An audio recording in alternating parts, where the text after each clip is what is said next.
Well, At least I got the street lights back on. well, it's about time. Yeah, I know. At least I can see going home now. Yes.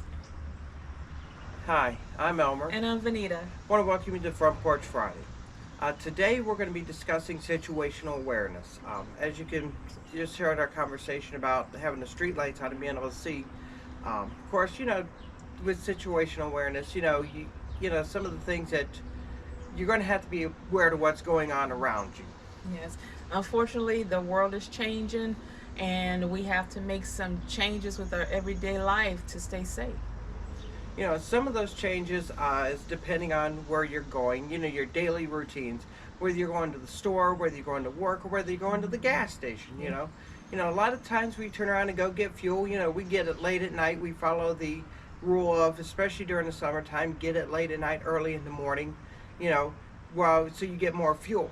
Of course, there's partial truth to that, getting it early in the morning, when the work crowd's going is fine. Getting it at 2 o'clock in the morning opens you up to a lot of things, a lot of bad things. You oftentimes see that gas stations attract certain clientele that don't always get gas. They always hang around, and they can turn around and potentially be bad situations.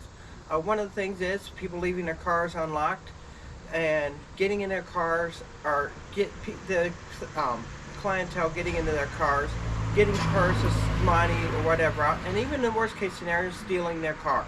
One of the things that they did is they stole cars and they've had children inside because somebody, oh, I can run in real quick at the line, get a pop, get whatever, some chips or snacking it back out to the car while the car is fueling up. The miscreants is one of the terms that could be used.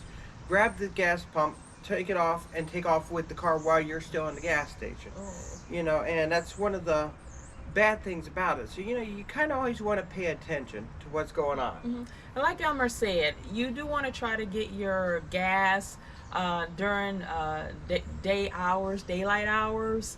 Also, don't just stand there pumping gas. Look around, see what's around you, be aware of your environment.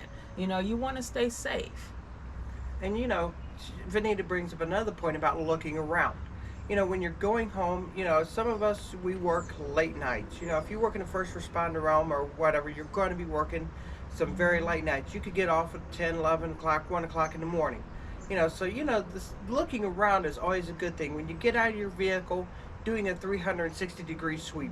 Even if you live in a nice suburb, you still want to do it, because the fact is there's a lot of times somebody will hide in the shadows, somebody will be in a neighborhood that shouldn't be there, and you're opening up yourself by not paying attention to them. And another thing is, if you work in that kind of environment, like if you work in security, you may be mistaken for a law enforcement officer, and they may turn around and think you have a weapon on you. They may turn around and try to use this element of surprise to overthrow you to get that weapon from you. The other thing that they may turn around and do is, if you're in the medical field and you wear your scrubs home, they may turn around and think you have access to medications or other health related stuff, and use that to levy you into giving them what they want.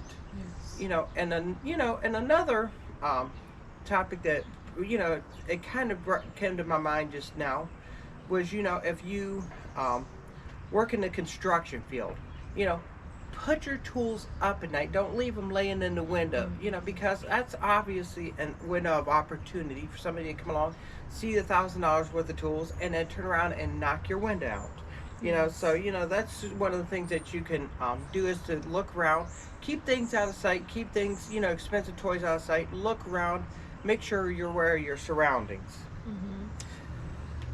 Also, you want to have some type of buddy system set up. Let someone know where you're going, where you're going to be, how long you're going to be there. Let them know if there's going to be a change in plan. This is all to keep you safe. This is, so that if something happens, that person can give the police officer as much information that they can to assist in finding you. This especially goes for your children. And as she said, letting somebody where you're working. Maybe you're at work and you work multiple campuses. Letting your family know that, hey, I'm working at campus A, or Mm-hmm. location A, and location A is an hour and a half out. So Mm-hmm. maybe next couple of days they need you to fill in at location B. So location B is only 20 minutes from your home. Let them know that. That way they know you're coming home early, or you're going to come home at your normal time. Yes. Another thing is, a lot of times you wind up maybe working overtime. You may be asked to work, you may be, forced to work overtime. Mm-hmm. So take a minute, tell your supervisor, hey, I'm going to call my family and say, hey, I'm working over.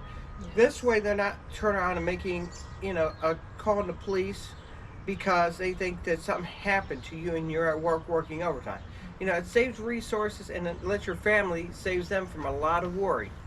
So that, and then one of the other things too, is you could carry some stuff with you to help, that it's non-lethal, to help you get away from it should you be in such circumstances that allows you to, um, you know, that allows you to make an escape plan, allows you to make it quickly. Mm-hmm.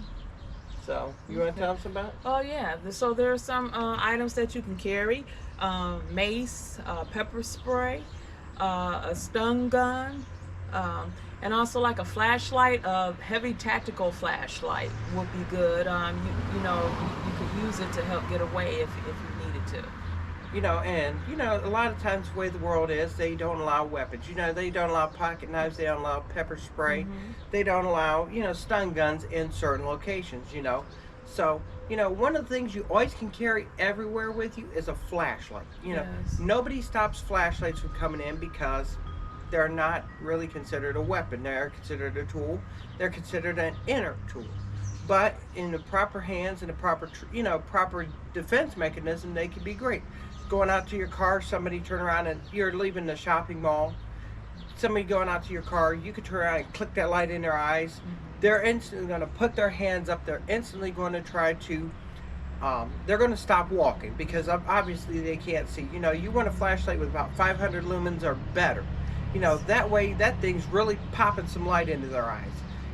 That also gives you a chance to either get your keys out to get in your vehicle, or if you need to, get your mace and your defense mechanisms to be able to stop the threat. But Yes. it's one of those things you can carry all the time. You can always do with everything that's going on, that you can do, that's a simple inner tool that, if used properly, can turn around and stop Mm-hmm. a threat right in its tracks. Yes. Nobody likes lights in their eyes. If you're driving and you got one of those bright headlights, already know what I'm talking about. So it's always something you can carry. You can even carry it on the bus. You can carry it walking home.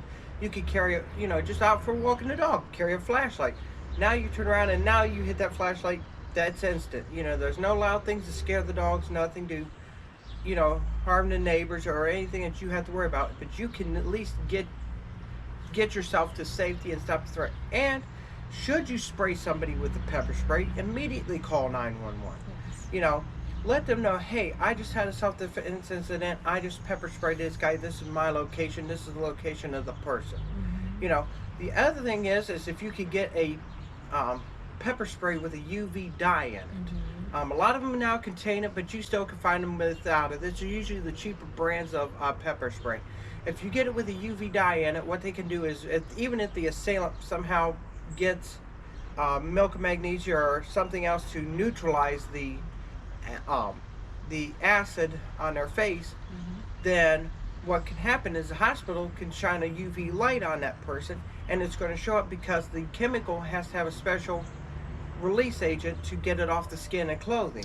So obviously, if you hit them in the face, they're going to turn out shine light is going to show up blue or green depending on the chemical agent they use, and allows the law enforcement to say, "Hey, this was our guy. This is the proof.